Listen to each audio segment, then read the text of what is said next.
지난해 5월 김건희 씨에 대한 검찰 수사망이 좁혀오자 윤석열 당시 대통령이 법무부 장관에게 텔레그램 메시지를 보냈습니다. 검찰총장에게 물러나라고 요구했는데 거부했다는 내용입니다.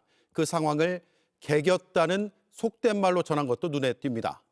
당시 검찰총장은 명품백 전담 수사팀 구성을 지시한 상태였습니다. 국민이 부여한 대통령이란 권력을 김건희 씨 보호를 위해 휘둘렀던 겁니다. JTBC의 보도로 알려진 수사무마 텔레그램과 통화, 그리고 대통령의 격한 메시지까지 모든 것이 박성재 전 장관의 휴대전화에서 나왔습니다. 먼저 연지환 기자의 단독 보도입니다. 내란 특검은 박성재 전 법무부 장관이 윤석열 전 대통령 부부와 특별하게 얽혀 있다고 판단했습니다. 지난해 김건희 씨 수사가 불거질 무렵 부부가 함께 텔레그램을 보내는 등 사적인 어려움에도 함께 대응하는 밀접한 공동체란 표현을 박성재 전 장관 공소장에 담은 겁니다.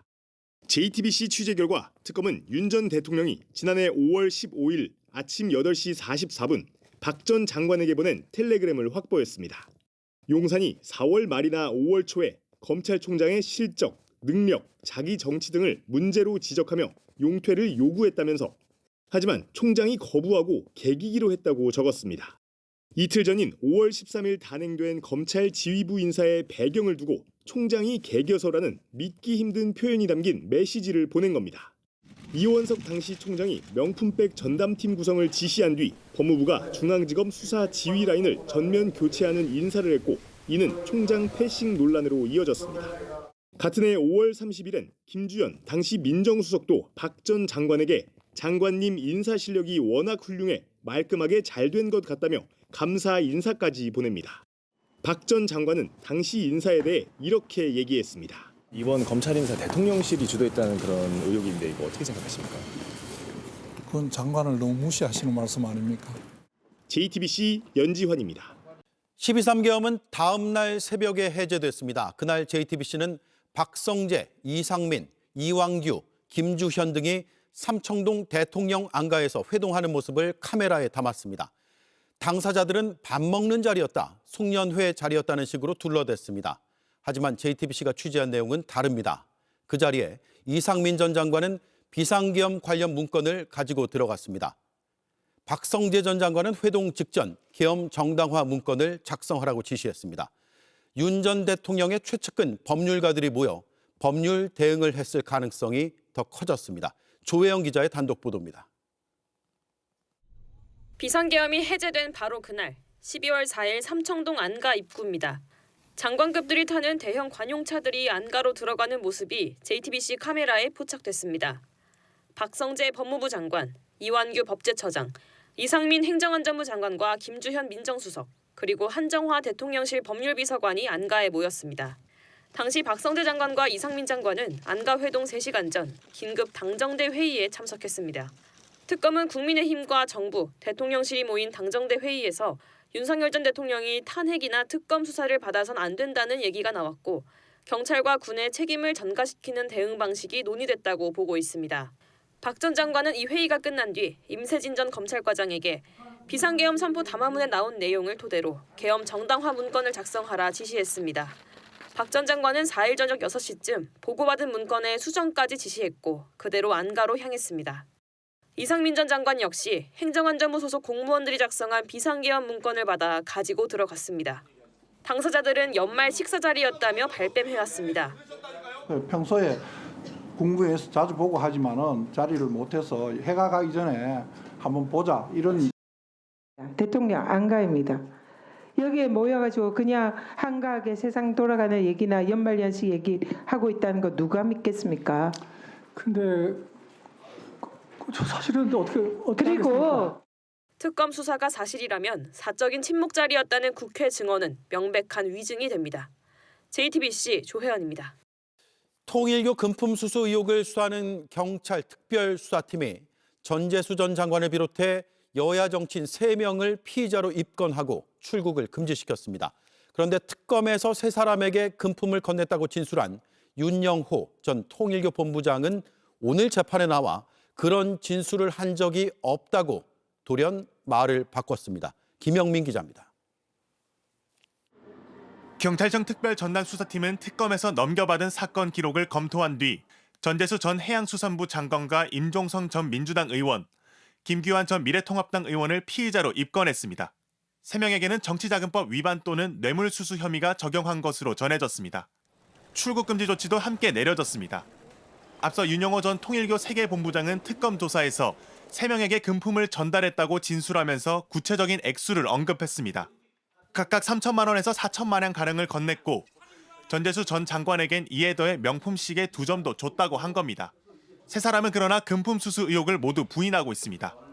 경찰은 어제 서울구치소에 수감된 윤 전 본부장을 찾아가 3시간가량 조사를 진행했습니다. 특검에서 나온 윤 전 본부장의 진술이 사실인지 또 금품의 대가성이 있었는지를 집중 추궁했습니다. 그런데 윤 전 본부장은 오늘 권성동 국민의힘 의원 재판에 증인으로 나와 지금 세간에 회자되는 부분은 전혀 그런 진술을 한 적이 없다며 갑자기 특검 진술을 뒤집었습니다. 윤 전 본부장은 그러나 특검 진술에서 직접 날인을 했고 자신의 결심 공판에서 정치권 금품 제공 의혹과 관련해 추가 폭로를 할 수 있다고 예고까지 했습니다. 특검팀은 조사 당시 윤 전 본부장에게 진술 거부권도 고지했던 것으로 파악됐습니다. 한편 경찰은 민주당 의원들의 금품 수수 의혹을 인지하고도 수사하지 않았다며 국민의힘이 민중기 특검팀을 고발한 사건 역시 본격 수사에 착수했습니다. JTBC 김영민입니다. 어제 광주 대표도서관 붕괴 사고로 2명이 숨졌고 다른 2명은 아직 위치 파악도 안 되고 있습니다. 콘크리트가 굳어가고 있어 수색을 서두르고 싶지만 추가 붕괴 우려 때문에 쉽지가 않은 상황입니다. 정진명 기자가 보도합니다. 철골 구조물이 한쪽으로 휘어지더니 상판이 폭삭 무너져 내립니다. 지상 1층과 2층에 있던 작업자들이 서둘러 피하려 했지만 휩쓸려 추락합니다.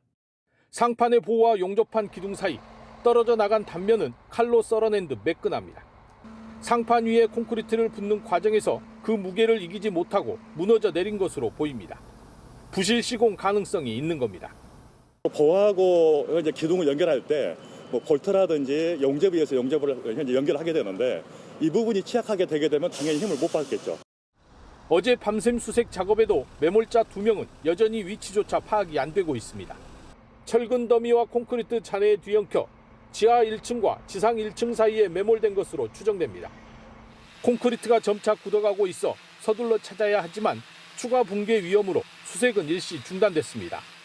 사고 현장에서는 대형 크레인을 동원해 위태로운 구조물을 안정화시키는 작업이 이루어지면서 수색 구조에 어려움을 겪었습니다. 가족들은 애가 탑니다. CCTV를 봤을 때 위치가 거의 윤곽이 나왔는데 관리자들은 그 추적이 안 됐다는 게. 구조 당국은 안정화 작업을 완료하는 대로 야간에 수색 작업을 이어갈 계획입니다. JTBC 정진명입니다. 46년 전 오늘은 전두환을 필두로 한 반란 세력이 쿠데타를 일으킨 날입니다. 이들은 아군에게 총을 겨눈 걸 공적이라고 추켜 세우며 서로 무공 훈장도 주고받았습니다. 훗날 법원에서 내란과 반란이 인정돼 전두환, 노태우 등의 훈장은 취소됐습니다. 그런데 아직도 14명이 서훈을 유지하고 있었습니다. 수억 원의 수당이 지급됐고 사망 뒤엔 국립묘지에 안장된 사례도 있습니다. 박사라 기자의 단독 보도입니다. 안으로 쭉 다 잘 보이게. 1979년 12월 12일 전두환 신군부는 군사 반란 성공을 자축하며 보안사 앞마당에서 사진을 찍습니다. 이듬해인 1980년에는 서로 훈장도 주고받습니다. 기념사진 속 34명 중 27명이 충무 무공훈장을 받았습니다. 하지만 전두환, 노태우 두 전직 대통령을 비롯한 주범 13명은 노무현 정부 때인 2006년 서훈이 박탈됐습니다. 국가 안전에 관한 죄를 짓거나 1년 이상의 징역형 등을 받은 경우 서훈을 취소할 수 있다는 법에 따른 겁니다. 그런데 여전히 14명은 서훈을 유지한 채 현재도 국가유공자로 인정받고 있는 걸로 드러났습니다. 군내 사조직 하나회 주축으로 당시 수도경비사령부 33 경비단장이던 김진영은 주요 종사자로 분류돼 1997년 징역 2년이 확정됐는데도 서훈 취소에서 빠졌습니다. 현재 국방부나 보훈부 등은 사유를 알 수 없다는 입장입니다. 당시 수경사 헌병단장이던 조홍은 수사와 재판을 피해 미국으로 도주하는 바람에 처벌받지 않았는데 실형이 확정되지 않았다는 이유로 서훈을 유지한 채 사망했습니다. 충무 훈장에 따른 수당으로 이들 중 8명이 받아간 돈은 4억 4,700여만 원. 일부는 사망 뒤 국립묘지에 안장됐습니다. 지금이라도 서훈을 박탈해야 한다는 지적이 나옵니다. 아군에게 총구를 겨누고 상관을 하극상으로 체포한 군사 반란 행위가 어떻게 무공이 될 수 있겠습니까? 서훈 공적이 명백히 거짓이므로 형 확정 여부를 떠나 원천 박탈해야 마땅합니다. JTBC 박사라입니다.